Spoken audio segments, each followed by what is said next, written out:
Ready? Sure. All right. Hi, America.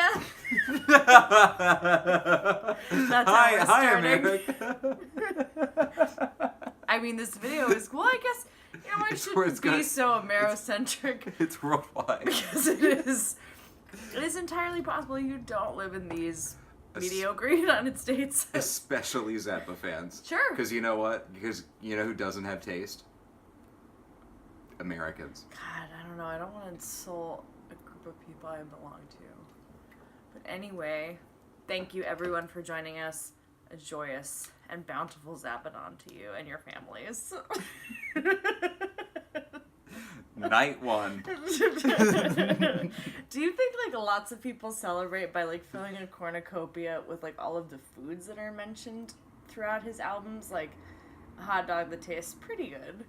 Like that song. Made a hot dog. It tasted real good. Not pretty good. Oh, real good. It tasted real good. What are other foods that he mentions? I don't know. There's a cornucopia. Track 1, Peaches on Regalia. Yeah, also peaches. Track 3, Green Jeans, Greens, Eat Your Greens. On Uncle Meat, it's got lyrics, and it's Eat Your Greens. Do you think it's collard greens, mustard greens, turnip greens? Oh, I hope turnip greens. Oh, me too. Track 6 is It Must Be a Camel, Stuffed Camel. Everybody's favorite. Oh, gross. So anyway, Nite One of Zappadan. We listened to Hot Rats. Hot Rats was released October 15th, 1969. It's technically Frank's first proper solo album in a rock context. When do you think they released that woman from the pit on the cover? Oh, this is Christine Furka, later known as Miss Christine, from an all-girl group called the GTOs. I think she was in that pool on her own volition. Are they any good though? They're pretty cool. Yeah, Okay. they sort of sound like a little bit like the Runaways. Happy GTO Dawn. Oh, I like the Runaways. Yeah. Okay. Great. So thoughts on the album? It's real short as far as the track count goes. Only 6 tunes. I know, but they trick you because some of the songs are really long. Some of the songs are really long. So track 1 is Peaches on Regalia. I would go so far as to say that this is Frank's theme song. I think I would agree with that. I think the downstep part towards the end is just super iconic. Yeah, it's super iconic. Yeah. I think if he has like a lick that stands out, that's for sure in the top 5. Absolutely. Another person who I think really shines on that, never mind Frank's compositional skills with that, it's a beautiful melody. Technically, it's great, and... there's so much vodka in this glass. I make them strong, what can I say? Right here is this fella, Ian Underwood is his name. This dude was Frank's musical cohort at the time. He plays all of the wind parts and all of the keys that you hear on Peaches on Regalia and throughout the album through the use of multi-tracking. So you hear all the piano, all the organ, and then on Peaches on Regalia, for example, there's clarinet and sax layered together. One of Frank's signature tunes is pairing melodies up on the same instrument, or 2 different instruments playing the same melody. Yeah. And you really hear it for the first time on this record, and Peaches on Regalia is no exception. You get like the flute and the guitar playing the same melody at the same time, like dum da da da na na na na. What I really want to talk about is Willie the Pimp. Right. So, one quality that I think Frank has is that he plays funky. He does play funky. And you hear it on Peaches, and you definitely hear it on Willie the Pimp. I know, and as a vocalist myself, I think it's just important to note that it's the only song on the record that actually has lyrics. Right, so this is a mostly instrumental album, barring Willie the Pimp. Exactly. Now, who's the singer on that? Oh my god, is that Jimmy Carl Black? It's not Jimmy Carl Black. Let's see. Who is it? Let's see what the sleeve says. Oh, there he is. Oh my god, Captain Beefheart. Captain I Beefheart. don't think I realized that was him. Obviously not. So I'm going to be real with you about Captain Beefheart. This is not the most popular opinion held by Zappa fans. Captain Beefheart gives me a fucking headache. Can't stand him.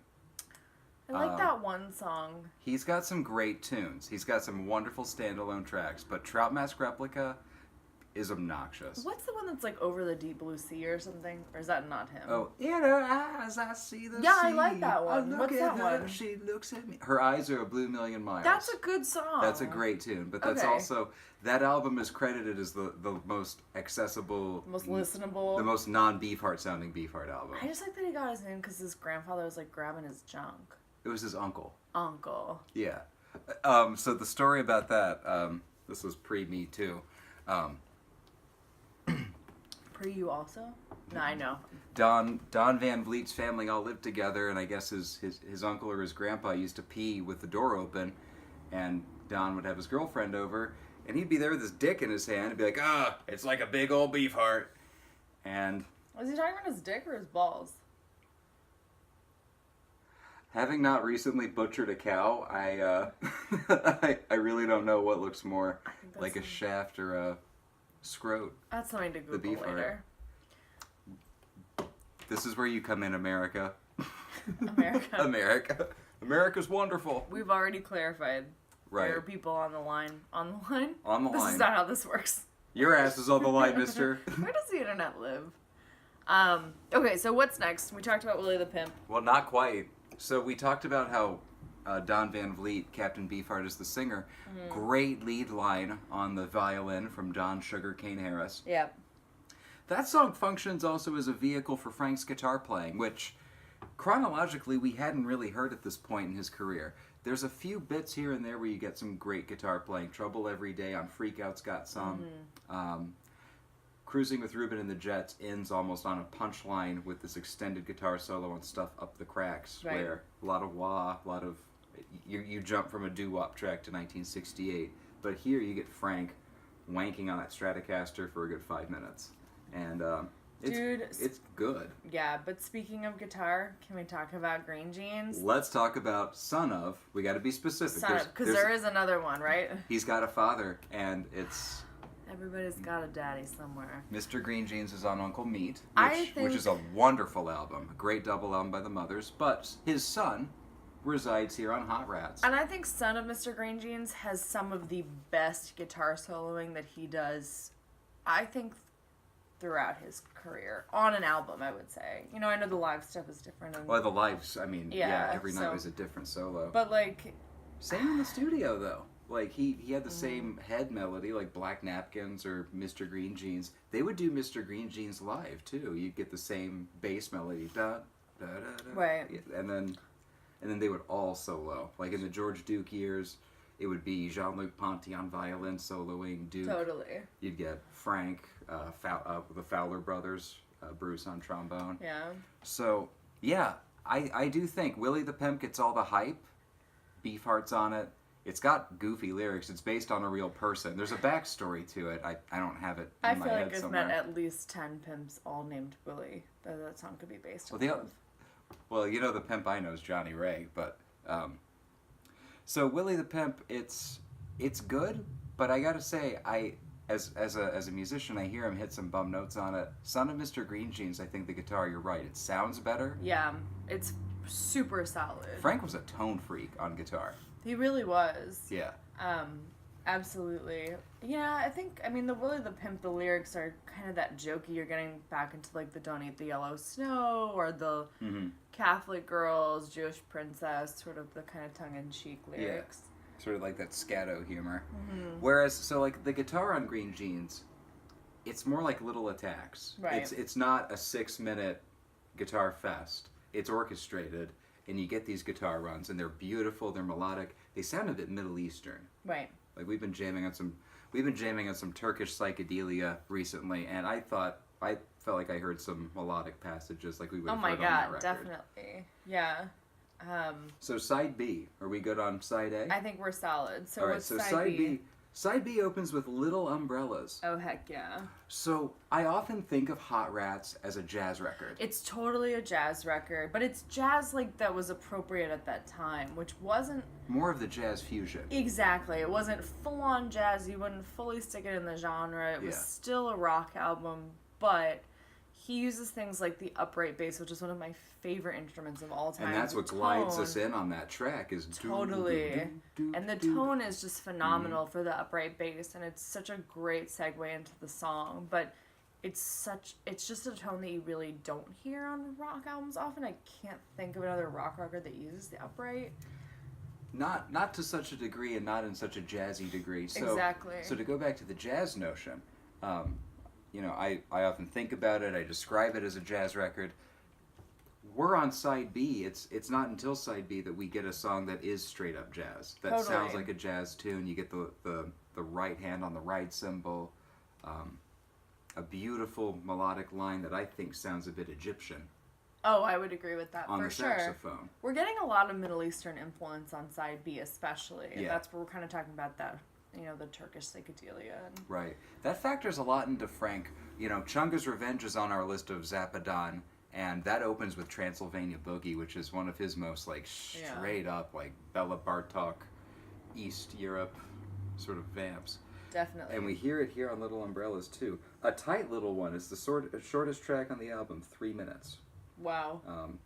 Contrast with the next one. I know, which is like 12 minutes? On the record, it's 12. So we have to point this out where we're dealing with Zappa fans, and they're geekier than we are. When it comes, Possible? yeah. How many lightsabers do you own, America? We have 4. Okay. So, 1987, Frank remastered and remixed the record. I mentioned a minute ago there's some bum notes here and there. I love hearing that, and to me that's jazz. That's the blues. It's hearing those occasional fuck up notes where You know he's literally rolling over hearing you say fuck up notes and bum notes right now. He's gonna send this lady after you. Well, okay, so here's the thing. He was a notorious perfectionist. Later in his life, he went back and remastered and remixed a number of his albums. Hot Rats was one. Hot Rats was remixed in 1987. That's why I point out it's 12 minutes on this record, which came out. This is the 1969. This is actually the Canadian pressing from Bizarre Records. So how much work did he do on it when he reissued it? So Gumbo Variations here is 12.55. I believe it's 16.40 on the remaster from Now, '87. Is he just cutting things out? How is he, like, how do you as an artist decide to, like, cut down your body of work? It's like picturing Georgia O'Keeffe going in and, like, erasing parts of a painting. So Andy Hollenden, who teaches the Zappa class at IU, he and I we're of one mind of on him taking and remixing Hot Rats and remixing We're Only in It for the Money, which you've heard that sounds like garbage. Yeah. But Devo drums and Seinfeld bass, as my buddy Jordan put it. God.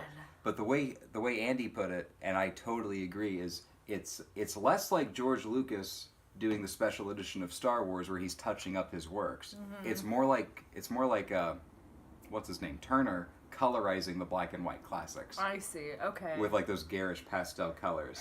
I just think, like, and this is obviously a way larger topic, but there's something to be said about the artist revisiting art that they created at one point in time and creating something different out of that as, like, Yes. a bass structure. We'll save that for Sleep Dirt because Definitely. that's one where it was an all instrumental. So Hot Rats was intended to be the first of a trilogy. Its second installment came in '72 with Waka Jawaka. Waka Jawaka is an mostly instrumental jazz album, much like Hot Rats. It depicts a sink on the front, and on the sink the faucet says Hot and Rats. Oh, okay. So that was meant to be Hot Rats 2. What became titled Sleep Dirt was meant to be Hot Rats 3. So we'll listen to that later in the Zappadan celebrations. Right, and then I'm guessing that the Grand Wazoo is the third part of this. Is that correct? Actually, so Grand Wazoo, Hot Rats, and Waka Jawaka have been packaged together as a threesome by Rykodisc as sort of his jazz trilogy. Right. But Hot Rats 3 was always meant to be what became Sleep Dirt. Oh, okay. Recorded in '75, released in '79. We're way off. Let's get back to Hot Rats. But the thing is, you know, something I do want to touch on is it's kind of interesting that I know we talked about Willie the Pimp earlier and it being the only song on the record that has lyrics, and seeing as it's packaged and paired with these other instrumental kind of jazzier albums, it is sort of interesting that he included that track on this album. Yes and no, because let's get to the Gumbo Variations. The Gumbo Variations, as its name suggests, has like a heavy Southern American soul influence. It almost sounds like one of those Kenyan jazz tunes, or like Fela Fela Kuti. Kuti, yeah, for sure. That It's first, super dancey. that first minute and a half sounds like an Afrobeat track. Yeah. Super funky drum rhythm. Another thing with this album, we get eighth notes of all things on a China cymbal. And that's something that I think was a little bit out of that time period. So here's another big first, audiophiles. Hot Rats was the first album recorded in 16-track. That's super neat to think about. And I think it shows you get clarity in the channels. It necessitated it with all the overdubs. Mm-hmm. But, so another thing with that remix, Peaches on Regalia sounds totally different. The drums sound totally different. Yeah. But the Gumbo Variations is a real hot track. You get a wonderful sax solo, great bluesy violin from Sugarcane Harris. Frank, anything he did with Sugarcane Harris sounded terrific. Absolutely. There's some awesome outtakes, like Charlena on the Lost Episodes, which I love runs nearly 12 minutes from the same sessions as this album. Charlena. So that's one thing about this album that I think is cool. Hot Rats yielded songs that popped up on albums for years to come. Mm-hmm. There's a track or two on Chunga's Revenge that was recorded during this era. And then Hot Rats was known as the first band Frank had outside of the Mothers. It was called the Hot Rats Band. Mm-hmm. The drummer on this, I think it was Ainsley Dunbar, and if it wasn't him, it was the session drummer on the record. But Max Bennett was the bass player. Yeah. Sugarcane Harris is the violinist. They're on bootlegs, but nothing official's ever come out. And speaking of drumming, I think to move on to the last track of the album, that is some solid drumming on that album. It Must Be a Camel. Frank always found great drummers. I mean, he found great drummers as much as he found crazy song titles for his instrumentals. Seriously, but yeah, the drumming on It Must Be a Camel is completely bonkers, and it's just like, percussion always real deep pocket. Super deep pocket. Percussion always is what drives the song, that or a really tight bass line. But like, there's two layers of percussion on that. You have the drum set drums, which is real slow, boom, boom, ba, ba, ba, da, ba. And then you have these overdubs, and they're sped up. It's a technique that he borrowed from like John Cage and those Musique Concrète dudes. A technique he first pioneered really on Rolling It for the Money, where you have like snares doing... Mm-hmm. But it's sped up, so it sounds like a little munchkin drum. Yep. It's a really cool technique, and it provides such a great aesthetic to the song. Mm-hmm. Yeah. Another cool technique with the song, whether it lands or not is to be debated. It's something melodic that happens in the track, and it's a thing Ian Underwood does. Oh, yeah. This is something Frank would begin to do and expand upon. So Hot Rats is a touchstone record in that it begins the growth of his formal techniques as a composer. Mm-hmm. And in It Must Be a Camel, Ian Underwood does a little melody, but then he does quintuplets. Okay.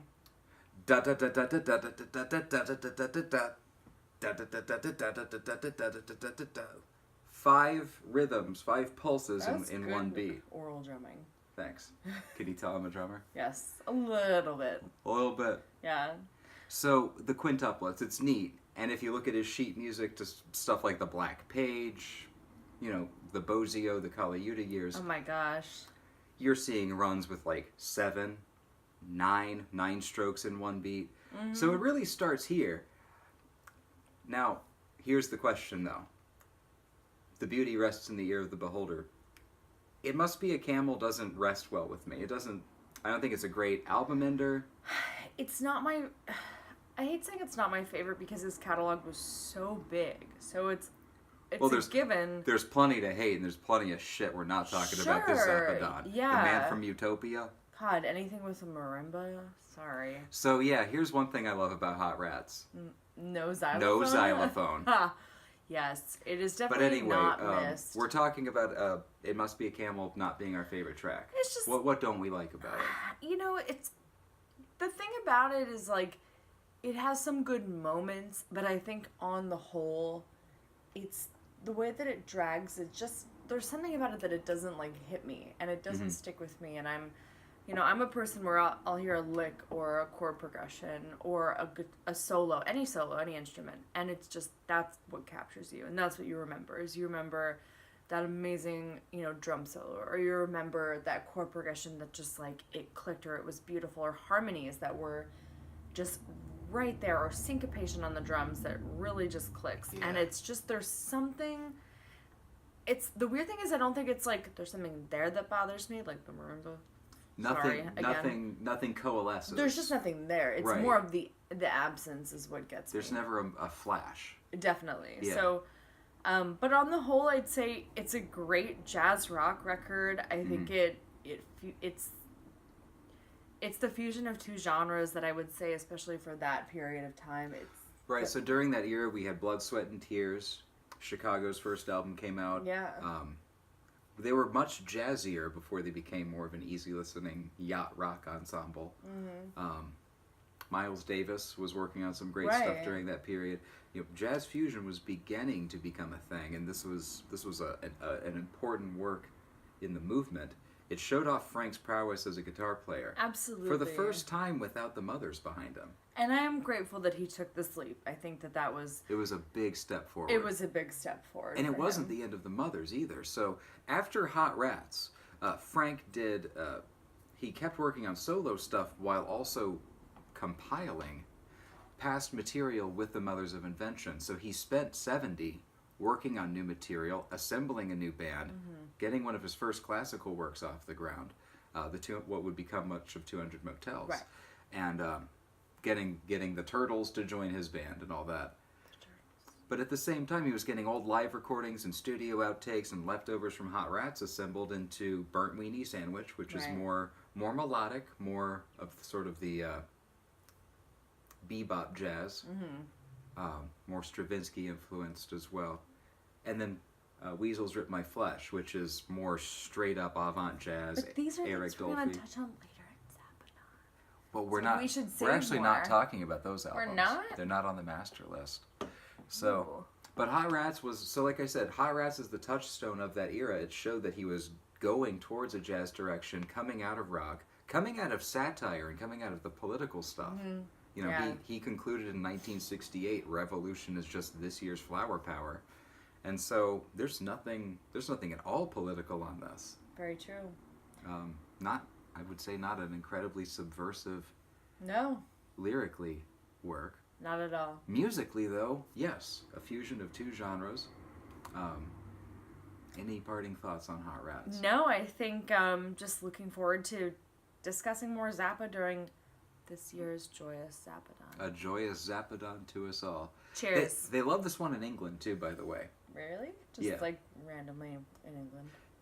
They're real fickle about Frank. This one and One Size Fits All, which we're not covering this year, are beloved by the Brits. And I gotta say, there is something between the staying power of a Zappa album and the presence of the xylophone.